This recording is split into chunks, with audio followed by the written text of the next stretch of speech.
Amigos, les comparto el capítulo 8. Con el permiso de ustedes quiero platicarles algunas anécdotas de cada una de mis películas. ¿Qué les parece?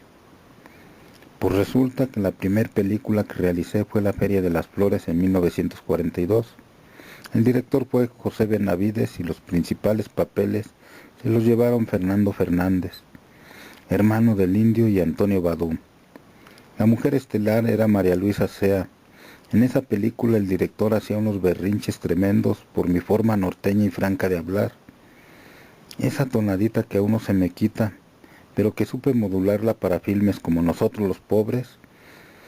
En La Feria de las Flores dicen que hablaba como chivito o cabra de rancho. Pues luego, la otra película en la que ya sentí mayor confianza fue Jesucita en Chihuahua, también en 1942. Y nuestro director fue ni más ni menos que el buen René Cardona, quien era pero muy cuatito. Supo tenerme paciencia y me inspiró confianza.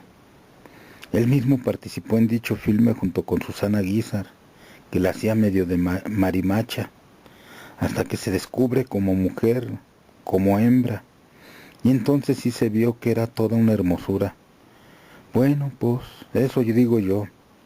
También participó Agustín Isunza, y el pobre padecía cuando yo fallaba alguna escena, pero afortunadamente todos fueron muy pacientes conmigo, gracias a Dios. Mi tercera película fue La Razón de la Culpa, en que me doblaron la voz, también del año del 42.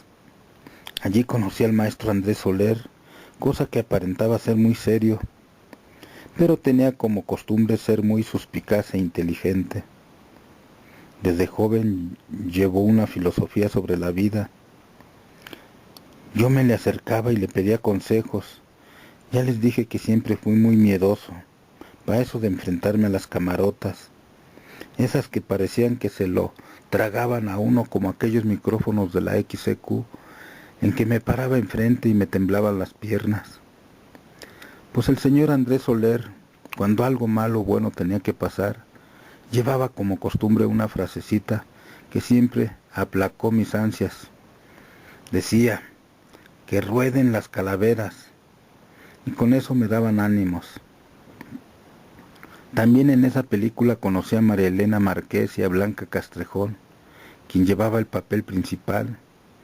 La película, la mera verdad, no me gustó y ni tuvo mucho éxito. Vino otra ya en el año 1943, Arriba las mujeres. Ustedes pensarán que me identifiqué con el personaje, pero pues para nada. Porque para empezar yo quería salir tipo Jorge Negrete y a mí me dieron un papel de jovenzuelo y sin bigote. Imagínense nomás. Del mismo año que me dieron la oportunidad de hacer un papel ya más fogueado en Cuando habla el corazón, que la dirigió el señor José Ortega. Actuamos Susana Cora, la linda María Luisa Sea, mi cuatazo y compadre Víctor Manuel Mendoza, quien siempre se destacó por ser todo un caballero con las damas, el niño Narciso Busquet y yo. El que se llevó todas las ovaciones fue el señorazo don Arturo Soto Rangel. Cómo me da lástima que nunca se le ha reconocido como uno de los máximos intérpretes de la actuación del cine mexicano, incluso dentro del cine mundial. Aquí les voy a platicar una cosa chusca y ustedes disculparán, pero al fin estamos en confianza. Durante el rodaje de Cuando habla el corazón yo no lo vi, pero me lo platicó mi cuatito Eugenio Díaz del Río, que a este señor Soto Rangel, así como lo veían, tan de respeto, era todo un cabresto. Me dijo este Eugenio que en pleno descanso había una cortina, y a uno de los que estaban allí, en lo que se llama foro, lo llamó y lo envolvió en la cortina. Pues me creerán que así como se veía don Arturo, envolvió al muchacho y le dijo, ahora te lo fumas todito. Se refería a un gas que el señor Soto Rangel se había ventoseado y que por pura guasa le hizo la mala obra al muchacho. Todos se atacaron de la risa, hasta el mismo chamaco que cubriéndose la nariz decía, ¡ah, qué viejo tan cabrón! Perdonen ustedes, pero eso me platicaron que sucedió en Cuando habla el corazón. Y vaya que hablo, y vaya que habló. En 1943 don Jorge Negrete ya se había consagrado como estrella del cine. Era casi tan cotizado como Carlos López Chaflán. En ese entonces la ANDA no ejercía el poder que posteriormente tuvo. Pero el señor Negrete ya había cubierto su carrera con Ay Jalisco no te rajes. Máxime que cuando se estrenó dicha película en Jalisco, hubo un temblor que rajó el edificio donde estaba anunciada. Entonces el anuncio quedaba perfecto como publicidad, pues Jalisco con el temblor se había rajado. A don Jorge le ofrecieron hacer la continuación de dicha película, pero por la mala paga él no accedió. Entonces me hicieron el favor de buscarme para que yo interpretara el papel de la ametralladora. Reconozco que en esa película no le llegué ni a los talones a don Jorge, y que me colocaron el pelo todo enmarañado para que me pareciera a él. La verdad es que fueron actuaciones distintas, y en lo que él representaba un verdadero charro, yo solo la hacía de mariachi. Pero pues la paga la necesitaba más un servidor. El Chaflán había muerto al poco tiempo de haber actuado en Ay Jalisco no te rajes. La ametralladora fue como un homenaje póstumo. Con la dirección del bachiller Álvaro Gálvez y Fuentes, en 1943 realizamos la película Mexicanos al grito de guerra. Allí la verdad sí que no recuerdo mucho. Solo sé que el rodaje salió aceptable, y que si no se consolidó como la máxima en el cine, por lo menos tuvo un buen lugarcito dicha película. Después nos llegó una oportunidad a la que tuve mucho cariño por la conveniencia entre los actores, sobre todo que me quedé enamoradísimo de la actriz principal, y ustedes estarán de acuerdo conmigo, que ella era un mango. Me refiero a María Antonieta Pons en Viva mi desgracia. Es así que me agradó bastante, pues ya me colocaba como un hombre más gallardo y retador, el clásico macho mexicano.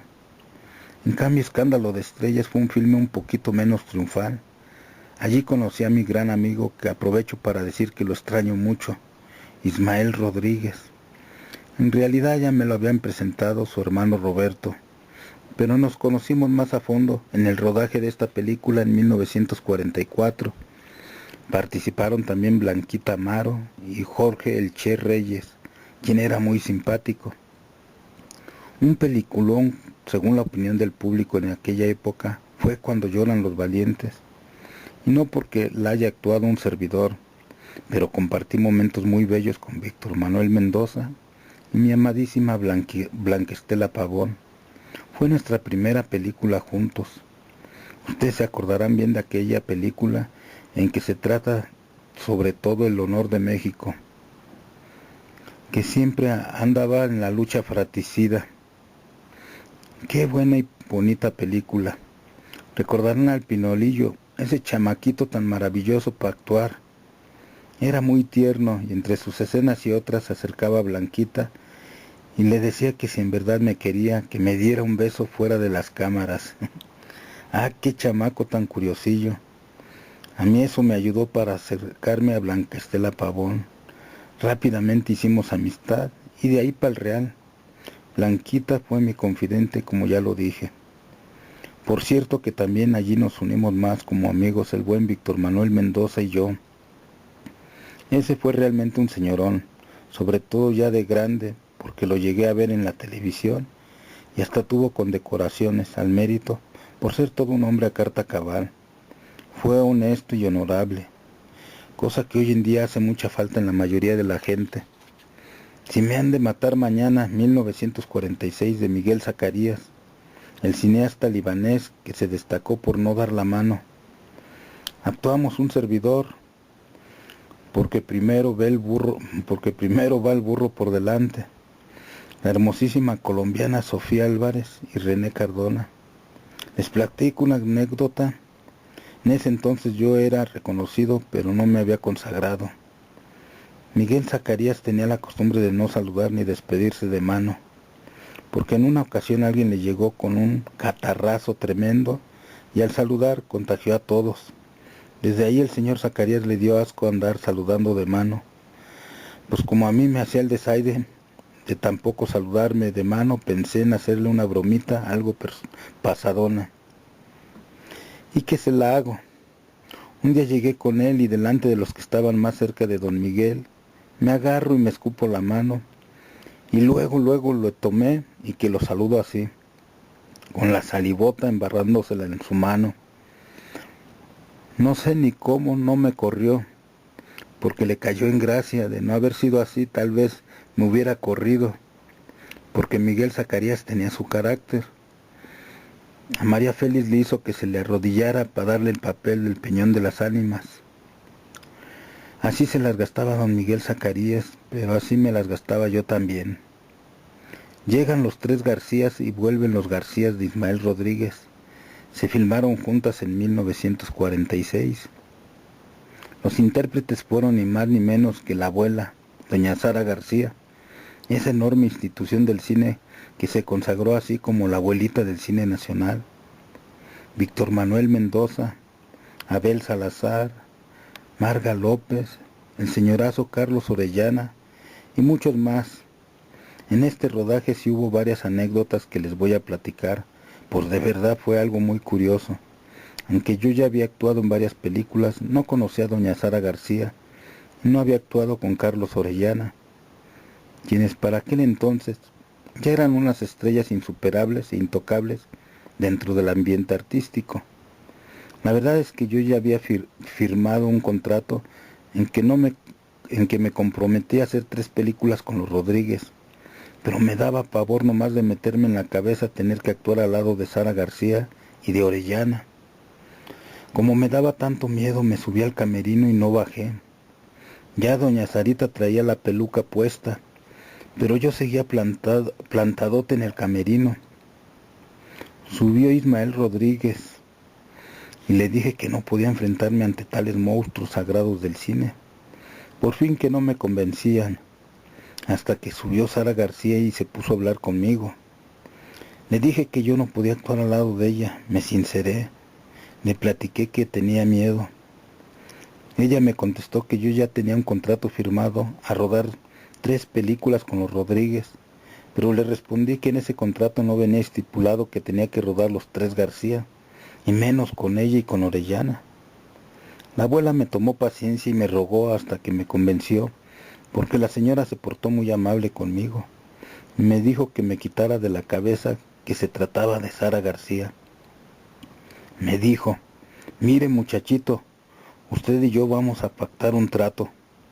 Ni yo soy Sara García, ni usted es Pedro Infante. Los dos somos solo 2 jovencitos que apenas empezamos en esto del cine. Entonces nos vamos a hablar de tú, y ni usted va a ser más que yo, ni yo más que usted.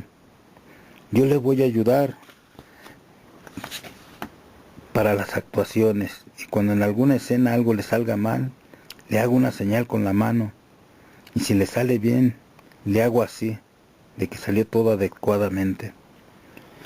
Pues ustedes creerán que la señora me convenció. De ahí la necesitaba para todo.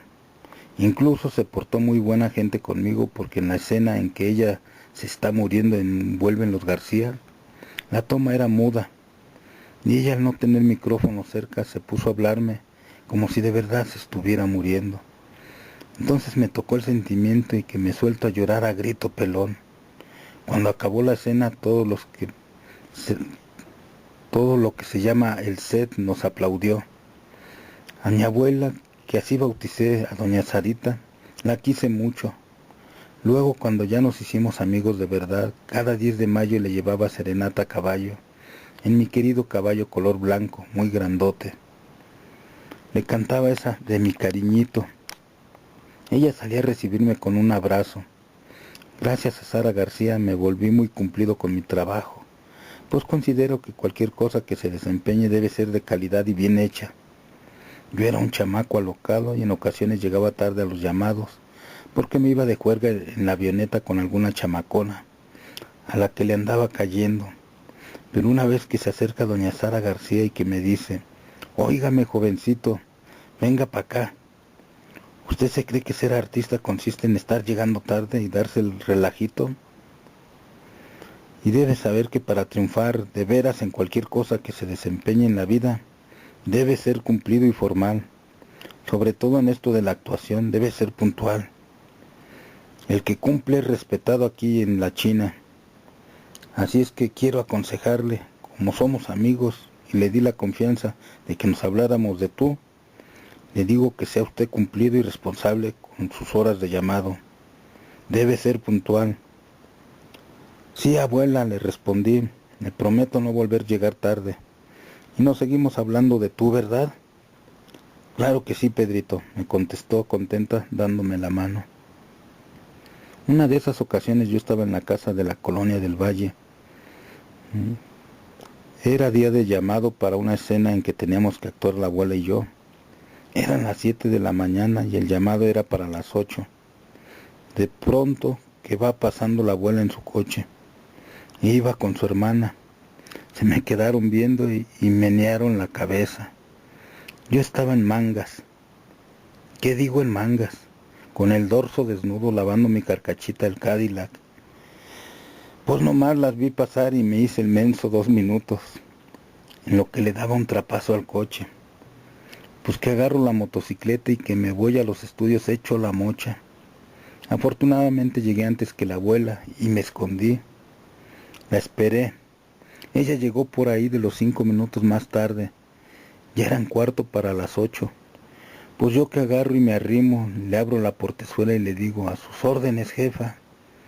Le juré a usted que no volvía yo a llegar tarde. Era muy linda la viejita y en realidad no era tan grande, pero aparentaba serlo porque en esa época las cintas se grabaron lo mejor posible. A los directores casi no se les iban detalles, y como la Sara García usaba dentadura postiza para rodar alguna escena, se quitaba esa dentadura y el mentón se le abultaba. Con todo y peluca y arrugas pintadas parecía una abuelita tierna. Ella también era mi cómplice en eso de las bromas. En el rodaje de Los Tres Garcías y Vuelven los Garcías, el bastón que usaba para pegarnos era de utilería, pero me puse de acuerdo con la abuela para que cuando le tocara darle la paliza a Víctor Manuel o a Abel Salazar, usara un bastón auténtico. Con eso nos divertíamos bastantito ella y yo, y no se crean, todos. Hasta el Rodríguez se carcajeaba y las tomas quedaban muy bien hechecitas. En 1947 grabé la película Soy Charro de Rancho Grande. Alterné con la guapísima Sofía Álvarez. Era una belleza andante. Qué forrazo de dama, qué figurón y cómo cantaba bonito. Don Joaquín Pardavé aprovechó para juntarnos a ella y a mí en la Barca de Oro, que fue una forma de continuación de la película anterior. Para 1947 ya estaba yo en un lugarcito en que el público me ubicaba con cariño, sobre todo por la ternura de ser el nieto borracho y parrandero, pero muy noble en Los Tres García. A mi papi Ismael Rodríguez se le ocurrió hacer un peliculón que tuvo previo a ello un antecedente, Campeón sin corona con David Silva, y que estaba basada en la vida de un pugilista. Se trataba de llegarle al público. Y como Luis Buñuel se lanzó para hacer una película dirigida a los intelectuales, los olvidados, a Rodríguez, con quien ya me llevaba bien, se le ocurre llegarle al pueblo, a ese público que es la gran parte de los mexicanos, al que siempre ha estado jodido. Y de ahí surgió nosotros los pobres. Ya saben ustedes el reparto. Participamos La Chorreada, Blanca Estela Pavón, Evita Muñoz, alias La Chachita, quien ya se había destacado como grande desde pequeña en Ay Jalisco no te rajes. La trama pues también ya la conocen. ¿Para qué les cuento? Solo quiero platicarles el impacto que causó esa película en la persona de un servidor. De nosotros los pobres recuerdo con cariño a los actores y sus papeles. Por ejemplo, la Tísica, que la hace de mi hermana, estaba representada por la consagrada actriz Carmen Montejo, la romántica. Ocelia era pues ni más ni menos que la chorreada, Blanca Estela Pavón. Su padrastro, don Pilar, era uno de los mejores actores que ha tenido el cine mexicano, Miguel Inclán, que él hace de marihuanote, el desgraciado. El que actúa como el licenciado Montes era un actor que se llamaba Rafael Alcaide, creo que de origen español. Después la que le hacía el papel de mi jefecita, la paralítica, María Gentil Arcos. Y la que se levanta tarde era representada por mi buena amiga Katy Jurado, que recuerdo que con el respeto que se merece tenía unas caderas reanchotas.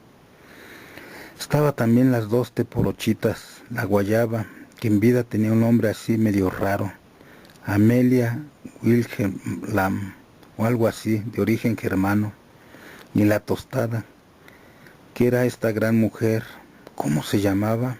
Ah, sí, Delia Magaña, ya me acordé.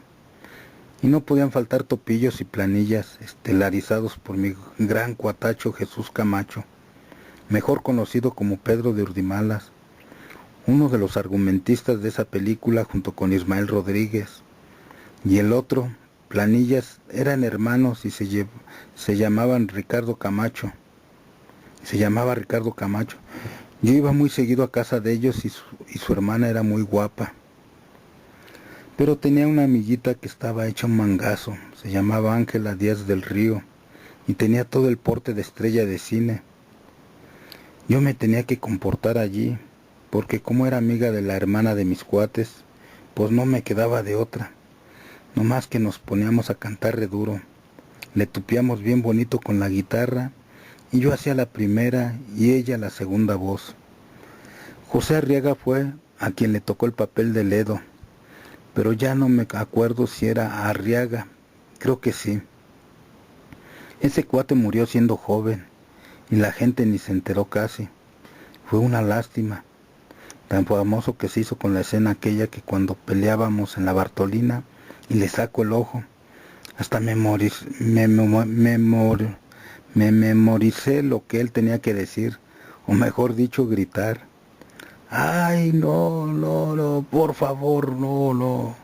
Yo soy el asesino. Ay, yo maté a la usurera. Ay, ya no, por favor.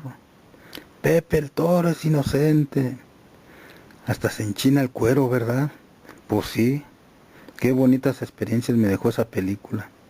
Me acuerdo muy bien de ese otro gran actor, José García, que así nadie lo ubica, pero ¿qué tal si les digo el Camellito? ¿Verdad que sí se acuerdan? Era ese jorobadito que tenía el alma de santo, un alma de Dios. ¿Se acuerdan cuando acompaña a la chachita? En donde estaba la fuente de la vecindad, y ella se pone a llorar por la muerte de su mamacita. Y el jorobadito que le aconseja que chille, que se desahogue, que si hasta Diosito había dicho que bienaventurados los que lloran, porque ellos serán consolados. Una cena que hasta hizo que yo también llorara, y más ahora que ha pasado el tiempo, y que lo recuerdo como algo que se hubiera grabado ayer o hace un mes apenas. Tengo tan presente aquella cinta de Nosotros los Pobres, con la prestamista, que en realidad era una mujer con la que trabajaba muy a gusto. Conchita se llamaba, y el trío de los cuatro que formaban el trío Cantarrecio.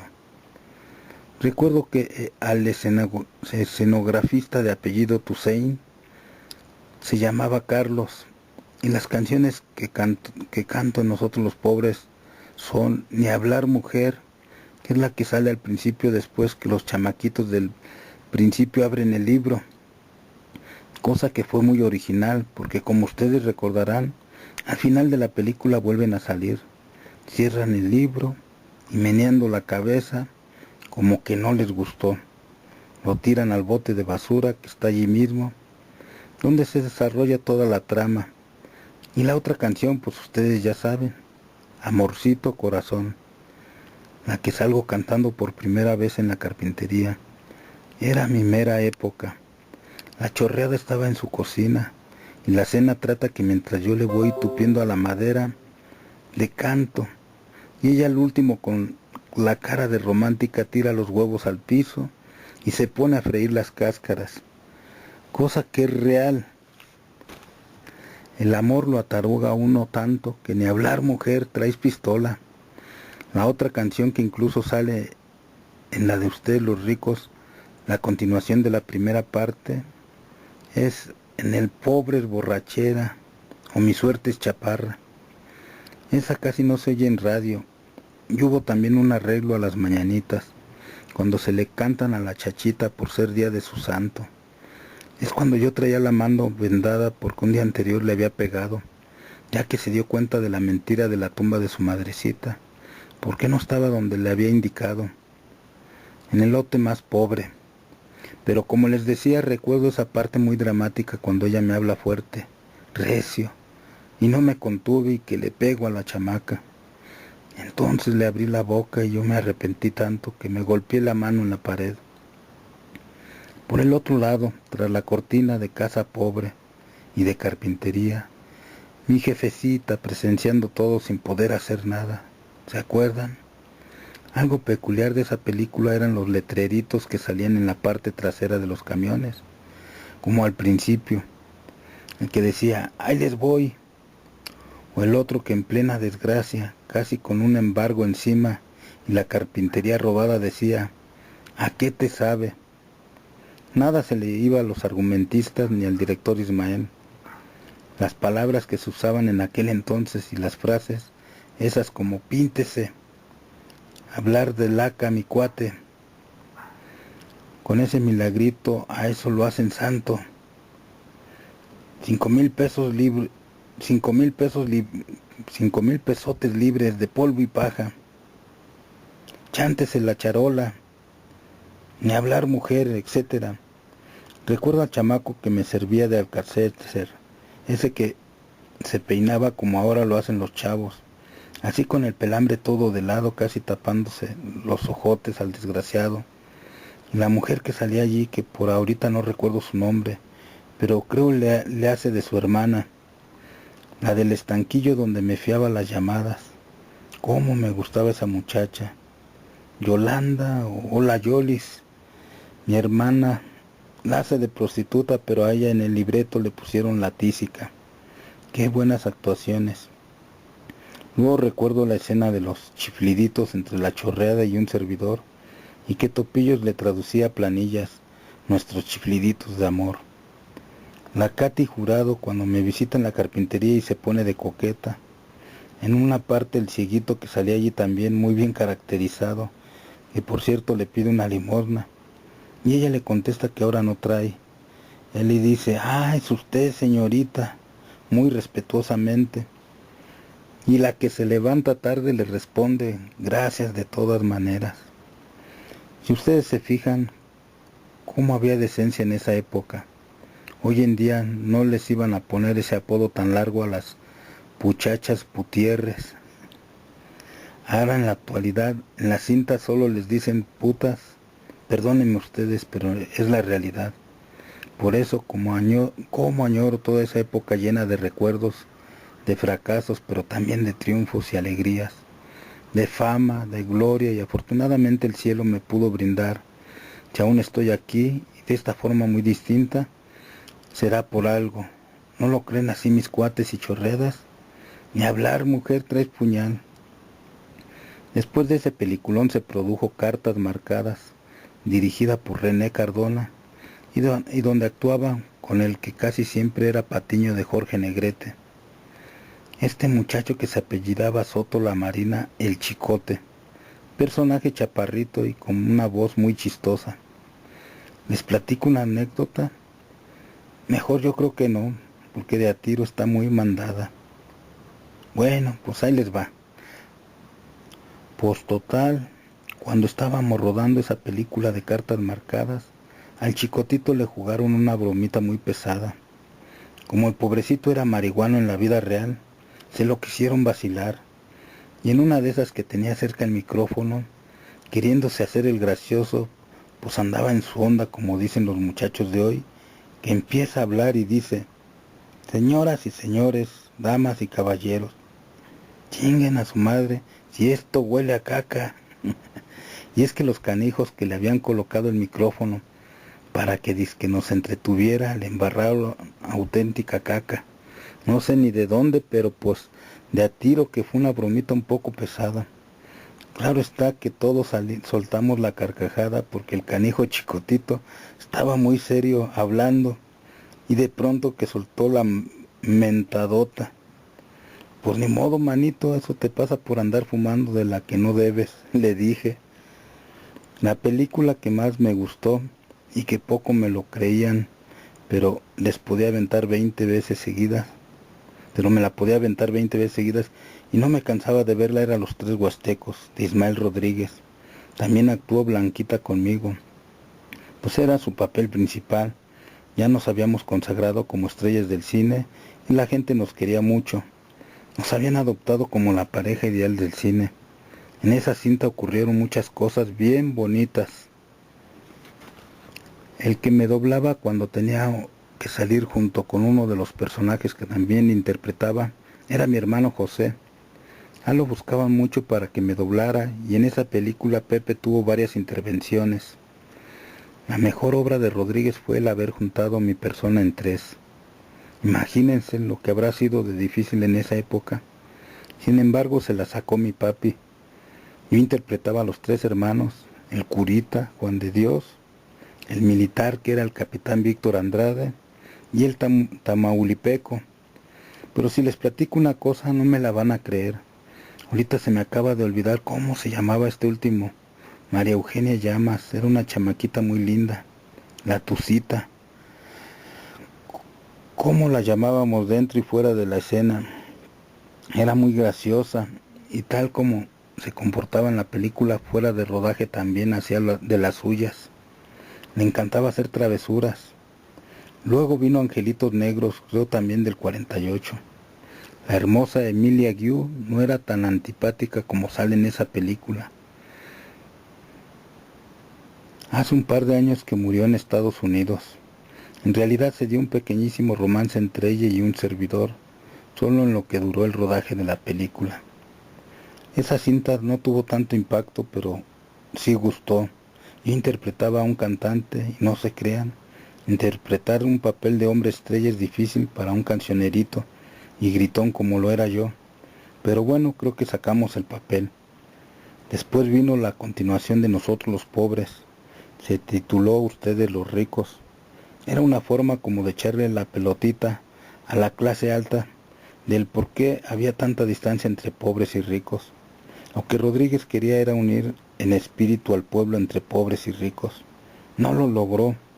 Lo que sí fue considerado como un fenómeno es que realmente la película logró unir a esas dos clases sociales, aunque cada quien por su lado. Ricos y pobres disfrutaron de esos peliculones. La mujer que más me atraía era la chulada de la esposa del rico. Ya no me acuerdo de su nombre. Les digo que ya muchas cosas se me van. Como dicen ahora, que se le va a uno el avión. Y a mí se me fue de verdad. En la vida real, 3 madrazotes me pegué. Pero ya lo ven, aquí sigo. La mujer que actúa de arrimada con el rico, el que era papá de la chachita, Miguel Manzano. Bueno, pues esa mujer era primorosa. Tenía unas pestañas enormes que parecían arañotas que me iban a devorar. ¿Cómo hubiera querido que aquella mujer se enamorara de mí? Pero no todas caían. Yo aprovechaba en las escenas donde tenía que besarla para cometer algún error y repetir la toma. Ella nomás se reía. Era muy simpática y distinguida, así como Emilia Guiú aparentaba ser seria. Pues esta también. Pero eran unos caramelos que me los hubiera acabado a besotes, si no se hubieran comprometido con otros hombres, ni en otros papeles que les ofrecían. Lo malo del cine y la artisteada era eso precisamente, que muchas veces no nos dábamos tiempo ni para saludarnos. Uno pasaba corriendo para entrar a escena, ellas por su lado y yo por el mío. Luego nos encontrábamos en la anda o en algún estudio como los de Tepeyac. Si había llamado en los estudios Tepeyac, me iba a mi casa que tenía linda vista. Esa colonia era muy popov, no tanto como la del Valle, estaba más despoblada, pero mi casita era linda. Luego se vendió y creo que le hicieron jardín de niños. Mi hermano Pepe vivió en ella con mi madrecita auténtica. Pero regresando con las mamacitas del cine, a esa mujer con la que salgo y me emborracho en ustedes los ricos, le hubiera dado todo, casi hasta mi vida, de no haber sido por mi amorzote, María Luisa León. Lo que ha sido una de las experiencias más grandes de mi vida, y lo fue en mi oficio de actor, fue el haber grabado la escena de cuando rescato al torito de la carpintería que se incendia. Entre Blanca Estela Pavón, Ismael Rodríguez y un servidor, sacamos una de las imágenes que se recuerdan con más fuerza y mayor impresión en la mente de todos los mexicanos. Sobre todo, que se la pasan generaciones y generaciones y todavía siguen impresionando demasiado al auditorio de la televisión. Es cuando me meto entre las llamas a sacar al torito muerto, cuando salgo poco a poco, cuando salgo a escena con un muñeco que se presume es nuestro hijo el torito, y poco a poco me voy acercando. Se hace el silencio, y al descubrirlo para que mi chorreada lo vea, lo reconozca, ella da un grito que deja estertores en el alma. Blanca Estela Pavón actuó de tal forma que nos dejó a todos impresionados. Ese grito que sacó no de su garganta, sino de sus entrañas, sintiendo realmente la muerte de su hijito, conmovió hasta el mismo Ismael Rodríguez. Cuando se terminó la escena muchos andábamos llorando y había un silencio tan cundido que se tuvo que hacer un poco de descanso, porque el impacto había sido tan real y tan dramático que la verdad psicológicamente nos dejó atónitos a todos los presentes. Y lo mismo me ocurrió a mí. Permítanme que les platique mi experiencia personal. Esto poca gente lo sabe, pero me gustaría platicárselos, porque en realidad fue cierto. Desafortunadamente, o quizás al revés, afortunadamente, como actor nunca me consideré bueno, es más, ni siquiera regular, pero precisamente mi trabajo me obligaba a que me compenetrara en el papel, pues era yo muy nervioso y me quería rajar a la mera hora. Entonces, lo que llegué a aprender de gente como el señor Negrete o don Fernando Soler, Sarita García y la misma Blanca Estela, era precisamente que me tenía que olvidar de todo mientras se iba a rodar algún fragmento de la película. El ambiente dentro del cine es muy raro, porque tiene uno que ver lo que hay en el cuadro y no mirarlo de afuera, que serían las cámaras, las luces, los micrófonos y todas esas cosas que sirven para que la película siga su curso. En pleno acto no puede uno estar pensando si le duele a uno la cabeza o si el director está conforme con la actuación. Simplemente uno se tiene que compenetrar en el papel, y eso fue lo que hice en la parte cuando le lloro al torito. ¿Recuerdan ustedes que comienzo abrazándolo y lo veo como en un sueño? Pues así tenía yo que sentirlo. Y no me salía hasta que Ismael y Estelita me hicieron que me compenetrara. Entonces fue tanto lo que realmente me metí en el personaje de Pepe el Toro, que comencé a mirar al muñeco y lo sentía como un niño realmente quemado. Comencé a mirarlo haciendo sus travesuras, así como sale en la película. Me fijé en la mente su recuerdo y me imaginé que de verdad se había muerto. Entonces comencé a reír y reír hasta carcajearme, y de tanta risa me brotaron las lágrimas y los gritos dramáticos. Las lamentaciones y los berridos de cuando me encerraba en un cuarto por horas recordando al torito fueron auténticos, al grado que cuando Ismael Rodríguez dio el famoso corte, yo me quedé sentado llorando amargamente. Me fui a una esquina y seguí llorando. No me daba cuenta que ya había pasado. Después me enteré que Rodríguez les dijo a todos los compañeros que allí estaban que me dejaran desahogarme, que había sido una buena escena de mi parte, pero muy fuerte para mí. Hasta que pasaron unos minutos me fui reponiendo y posteriormente me reincorporé al grupo para seguir trabajando. Otra imagen impactante y muy bien realizada por Rodríguez y el camellito es cuando a este le rebana las piernas el tren. Después de la persecución que sufre por parte de Ledo, el tuerto, y lo arroja a las vías. Yo pienso que hasta el perrito blanco que grabó la película como acompañante del camellito habrá sentido lo fuerte de la muerte de su amo. Y es que de verdad, qué buen actor era ese cuate. Después vino otro filme de Roberto Rodríguez. Grabé la película Dicen que soy mujeriego, donde alterné con Silvia Derbez y nuevamente con mi abuelita doña Sara García. En esa película me equivocaba también en las escenas donde tenía que besar a la muchacha Chicha, que era ni más ni menos que Silvia. En una ocasión fuera de rodaje, que le planto un beso sin más ni más, y ella me dio una cachetada. Me dijo con diplomacia que no me sobrepasara con ella. Yo nomás le dije que no me sobrepasaría, pero le pedí permiso de pasarme nada más un tantito. A lo que contestó que ni guas. Y allí quedó el asunto. Continuamos rodando la película como buenos amigos y compañeros de trabajo. En 1948 se rodó El Seminarista, donde salgo sin bigote. Muchas veces yo no usaba el bigote y en las ocasiones que tenía que llevarlo me ponía uno de mentis. Lo mismo ocurrió con la parte de Copete en Tizoc. Yo ya tenía la cholla bastante calva y las maquillistas y peinadoras que que eran muy buenas, me supieron arreglar siempre muy bien. Yo por eso digo que si tuve éxito yo por eso digo que si tuve ese éxito tan grande fue también por ellas, porque los vestuarios me los colocaban re suave. El bisoñé que yo usaba y que por ahí lo tengo es marca Rojitas y Horcasitas. En el Seminarista volvió a salir la tucita y seguía haciendo travesuras, y de verdad me pidió que yo fuera su novio.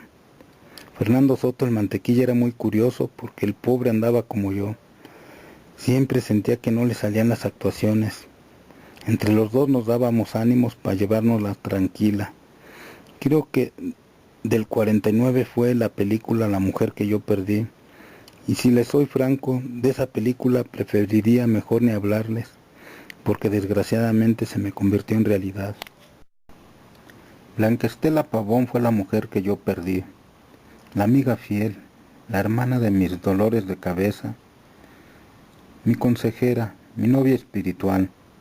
No sé, pero a veces siento como que ya se acerca el día para que nos juntemos otra vez, y allá en el cielo tendremos muchísimo de qué platicar. Y digo allá en el cielo recalcándolo, porque si se tratara de mí, nada más diría ya en el infiernito. Pero por tratarse de aquella mujer tan gloriosa, mis respetos. Dios la ha de tener en el lugar que se merece. Mi chorreada. En esa película actuó también el Nanche, Eduardo Arosamena, papá de Amparito Arosamena, y gran, pero grande como actor. Como Ismael Rodríguez ya me conocía, quiso que filmáramos una película con los Soler. Y no, pues, ¿pa' cuándo? Yo cuando iba a coestelar con don Fernando y con don Andrés. Ellos eran ya consagrados y reyes de eso de los actores. Pues sí, ya hasta se habían ganado el mote de la dinastía Soler. Don Fernando y Andrés Díaz Pavia, que así se apellidaban en verdad. Eran grandísimos actores y me daba pánico alternar con ellos, hasta que el mismo don Fernando me convenció. Me pasó algo similar como con la abuela, pero aquel era más seriezón, daba miedo. Pero total, firmamos el contrato y comenzamos La Oveja Negra. Como fue todo un éxito según Ismael y los mismos Soler, vino la continuación No desearás la mujer de tu hijo, cosa que reconozco que fueron buenas películas. La escenografía y la dirección, el haber actuado junto a grandes personalidades, me dejó un buen currículum, como dicen ahora, aunque suena medio feo. En 1950, hace ya más de medio siglo que actué en mi primer película a colores. Rodríguez no me soltaba y se realizó con Beatriz Aguirre Sobre las olas. Esa mujer Beatriz Aguirre era y es una dama. Qué forma de tratar tenía y era muy sensible. El rodaje se logró bien por la ternura que ella tenía. Siendo una muchacha parecía toda una mujer y tenía tablas a pesar de no haber realizado muchas películas. Ojalá que algún día me la encontrara. Le hablaría de cuando se rodó la película y de seguro, si no me reconociera, por lo menos se enternecería como solía hacerlo, porque el carácter de las almas buenas nunca cambia. Capítulo 9. Ya son las 11 de la mañana. Voy a descansar un poco porque a mi edad estar escribiendo cansa, y máxime que yo nunca me había puesto a escribir.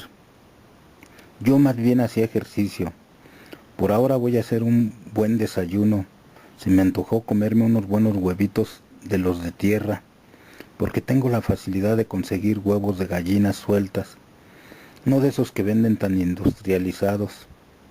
Me freiré unos frijolitos con aceite de oliva para la buena digestión. Les echaré un poquito de chilito verde. Calentaré en comal unas tortillas y previo a ellos freiré el jitomate y la cebolla para mientras batir bien los huevos y hacerme unos huevos a la mexicana. Y aunque soy diabético, hoy sí me tomaré mi refresquito de limón o un buen jugo de naranja y un cafecito con crema y azúcar en vaso grande, como lo toman en Veracruz o como lo sirven en los cafés chinos. Eso sí, les voy a echar poquita sal a los huevos para que no me sienta mal luego, porque a veces los riñones llegan a fallar si uno no suda mucho. Y yo la verdad, aunque sigo con el ejercicio, pues ya no es lo mismo. Nada más, antes de empezar a hacerme mi buen desayunito, les quiero dejar a mis admiradoras en la mente un dejo de publicidad erótica. Me voy a echar un regaderazo porque hace bastantito calor. Pero, ¿saben una cosa? En una ocasión una de mis viejas se dio a la tarea de retratarme encueradito. Ahora recuerdo que me estaba bañando y que llega la condenada y me tomó 2 o 3 fotografías. Estaba enjabonándome, pero salió mi cara. Lo primero que hice no fue taparme aquellito, no, en mi caso me tuve que tapar la cara. Era más vergüenza que me vieran a mí desnudo a que vieran a cualquier cristiano como Dios lo trajo al mundo, pero ocultando el rostro. De todos modos, esas fotos no se publicaron en aquel momento, hasta donde sé. Sin embargo, una de ellas se la robó una amiga, y con el tiempo no faltó quien hiciera su agosto, y ya muerto yo, salió a la luz pública la fotografía donde me estaba bañando y enjabonándome. Se ve perfectamente que soy yo, bajo la regadera o ducha. Lo peor es que se me vio todo, la cara ahí, caray, aquellito. Dice, capítulo 10. Ah, qué bonito día, ya son las 4 de la tarde. Dejé pasar unas horas y vuelvo a ponerme a escribir a mi querido público que me idolatra como un fantasma. No saben lo extraño que se siente estar en la condición de desaparecido y no darse cuenta de cómo lo quisieron a uno y de cómo los hombres quisieran ser Pedro Infante, o las mujeres aún quieren tener a su lado un galán como lo fue un servidor.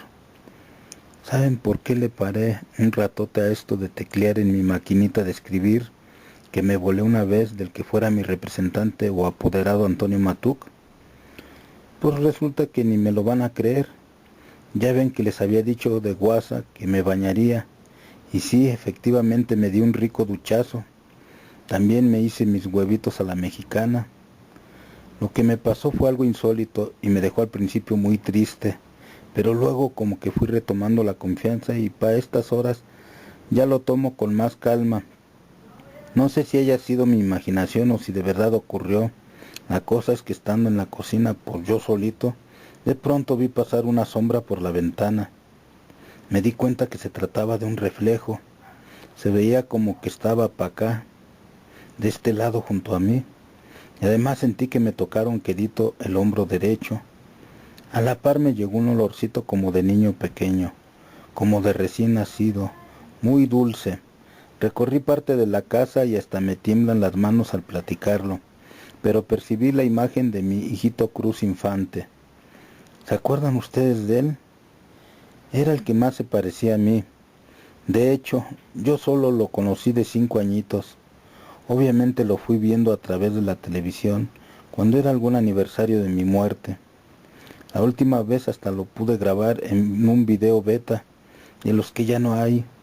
Fue en el Panteón Jardín, en mi tumba. y estaba cantando junto a Humberto Cravioto. A menos de un mes murió en un accidente de coche. Falleció el lunes 11 de mayo en ese trágico para mí 1987. Iba rumbo a Veracruz para cumplir compromisos artísticos, ya que como era el hijo más parecido a un servidor, lo contrataban para que cantara. El público lo seguía y yo estaba enterado de ello. En el accidente también murió su esposa, Rosa Elena Villanueva, a la que solo vi en fotografías.